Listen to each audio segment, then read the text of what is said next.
Two thermostats, 120-degree set point. The old dial lets the room swing 3 degrees before the furnace fires. The digital holds half a degree. One clicks constantly. One lets you feel the drift. Why? The gap between the temperature that fires the furnace and the temperature that shuts it off has a name: the deadband. That gap is what you actually feel and pay for. A wide deadband means bigger comfort swings but fewer furnace starts. A tight one means steadier heat but far more cycling on and off. Here's the twist. The same 20-degree set point feels like a different room on two thermostats, and the sensor buried in the wall is why. Start with the dial. Here's how the coil actually decides. Its sensor is a bimetallic strip, two different metals bonded back to back. Heat one and the two metals expand at different rates, so the strip has no choice but to bend toward the slower growing side. That bend is tiny, so the strip is wound into a coil, which stacks all those little bends into one visible sweep of movement. Now watch what the coil does with that movement. Riding on the end sits a switch, often a sealed glass bulb holding a bead of mercury or a magnet that snaps two contacts together. When the room cools, the coil tightens and unwinds, physically tipping that bulb until the mercury rolls across and closes the circuit. That closed circuit is the call for heat. The furnace fires. As the room warms, the coil expands, tips the bulb back, and the mercury rolls away to break the circuit. No chip, no software, just metal deciding by shape. But here's the catch. Metal can't decide precisely. The coil has real slack in it, and the contacts need a firm nudge to snap over, so the fire-on point and the shut-off point sit noticeably apart. Older units also add a tiny heater beside the coil, the anticipator, that fools the strip into shutting off early. Between the mechanical slop and that trick, the deadband lands around 1.5 to 3 degrees. That's not a defect you can dial out. It's baked into bending metal. Which raises the obvious question: if metal is this coarse, what does the digital one measure instead? Now open the digital ones. It throws the bending metal away entirely. Its sensor is a thermistor, a small resistor whose electrical resistance changes in a predictable, repeatable way as temperature shifts. Cold and it resists current one way. Warm and it resists it another, along a curve the factory has measured exactly. So temperature stops being a shape and becomes a number. Here's the part the coil could never do. A tiny microcontroller sends a trickle of current through the thermistor, reads the voltage that comes back, and runs it through a converter that turns that analog signal into a digital value. From that value, software calculates the real room temperature to a fraction of a degree, then compares it against your set point on a schedule, several times a minute. And this is where deadband changes character completely. On the dial, the gap was a physical fact of metal. Here, the gap is just a line of code.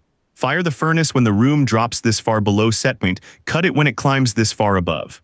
Engineers commonly set that programmed gap between 0.25 and half a degree, and because it's only a number, they can tune it as tight as they dare. But once temperature is a number the software can read many times a minute, it can do far more than flip a switch. It can average several readings to ignore a brief draft. It can cap how often the furnace starts. It can even learn how fast your house heats and start early to hit the target right on time. None of that fits inside a coil. Which forces the real comparison. If the digital one is this precise, is it actually more accurate or just more confident? So which one is telling the truth? Accuracy is where the two really split apart. The bimetal strip drifts. Its reading wanders with the age of the metal, the exact angle it was mounted on the wall, and even the heat the mechanism generates about itself.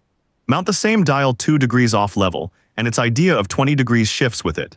The thermistor matched against a factory calibration holds far tighter, and it stays put. The mechanical strip also carries real slop and stiction, that tiny stickiness where a part resists moving until it's pushed hard enough. So the coil doesn't respond to small changes at all until they pile up. The digital reading, by contrast, repeats to a fraction of a degree, every single time with nothing physical to stick. But hold on, because this is exactly where the dial's weakness becomes its trick. Remember its wide 3-degree deadband. Play it forward across an hour. A wide band means the room has to drift a long way down before the furnace fires, then a long way up before it cuts, so the whole heat and drift cycle takes ages. Far fewer starts per hour. The tight half-degree band does the opposite. The room barely dips before the furnace fires, barely rises before it cuts over and over, so the digital one clicks many more times an hour to hold that steady line. That's the honest answer to the thumbnail. The dial clicks less not because it's smarter, but because it's cruder, and a coarse band simply crosses its thresholds far less often. Which sets up the real trade-off, because clicking less turns out to matter more than it sounds. Here's where tighter stops being obviously better. Fire a furnace, and the first minute is the expensive one. It has to heat its own metal, and get the burner and blower up to speed before it delivers useful warmth into the room. A thermostat that clicks the furnace on and off too fast, called short cycling, pays that startup cost again and again and never lets the system settle into its efficient stride. All that rapid clicking also wears the igniter and relays. So a raw half-degree band left unchecked can actually stress the equipment and waste fuel on all those startups. Good digital thermostats know this, and they fix it in software the coil could never run. They add a minimum cycle timer or a cap on cycles per hour that refuses to restart the furnace until enough time has passed, no matter how tight the temperature band gets. Tight comfort without the machine gun clicking. Now flip it around. The dial's wide 3-degree band, the thing that felt crude a minute ago, is genuinely gentle on the furnace. Long, lazy cycles. View starts. Less wear. The price you pay for that kindness is simple. You feel the full 3-degree swing, cool before it fires, warm before it cuts. And that points to when the old coil dial is honestly the right call.